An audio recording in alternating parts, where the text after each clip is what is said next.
बड'फा उपेन्द्रनाथ ब्रह्मआ जोंनि बयनिबो बिफा बिनि आदर्शजों जोङो गाइडेड बिनि साफा साफा सोलोंसा हिसाबै शिष्य हिसाबै जोबोद देरगानाय मोनदों आरो जोंनि दैदेनगिरि एबा बिफानि नामा जेला गोजौआव थांगोन जोंनि जि सिन्ताधारा साननाय हनाय जोंनि जि आदर्श बेबो गोजौआव थांफायो बड'फाया जेसेबां सारा भारतबर्षआव स्वीकृति मोनगोन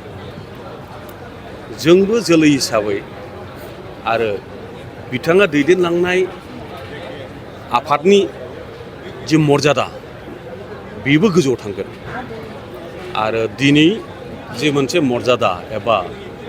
स्वीकृति एबा जि रिकगनाइजेसन होबाय भारत सरकारा बे जोबोद जोंनि थाखाय बाख्नायथाव देरगाथाव स्टेचु लामानि मुं बे बिगिनिं होननानै जों लानांगोन आरो निस्सय बड'फानि नामै गोबां मावबावनांगौ खालामबावनांगौ निस्सय दङ आरो फारि फारि जिहेथु जोङो जयैनो बेखौ मावफुंलांनो हागोन बेखौ मिजिंथियो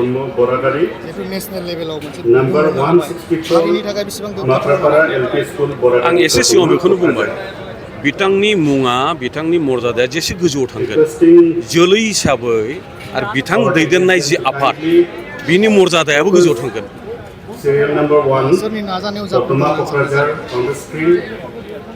दिनै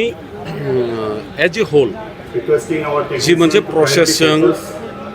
जाथिखौ सिगांथिं लांनायनि राजखान्थि बिथिङाव सोलोंथाइ बिथिङाव बिभिन्न बिथिङाव बे मोनसे माने प्रक्रिया स्टेप बाय स्टेप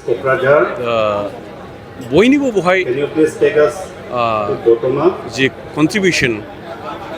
मुंख्लं जोहोलावजो बिथांमोननि आरो दिनै जाय फरफ्रन्टआव मोखाङाव थानानै जाय दिनै दैदेनदों बिथांनिबो जथेस्थ' बहाय अबदान नाजानाय जथेस्थ' बहाय दङ आरो एज ए हल जोंथ' बेखौनो लुबैयो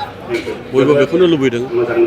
आरो बेबायदि एचिभमेन्ट बे मोनसे एचिभमेन्ट माने जों देरहानाय आरो बे एचिभमेन्टआ जाबाय थाथों बेखौनो जों बयबो लुबैयो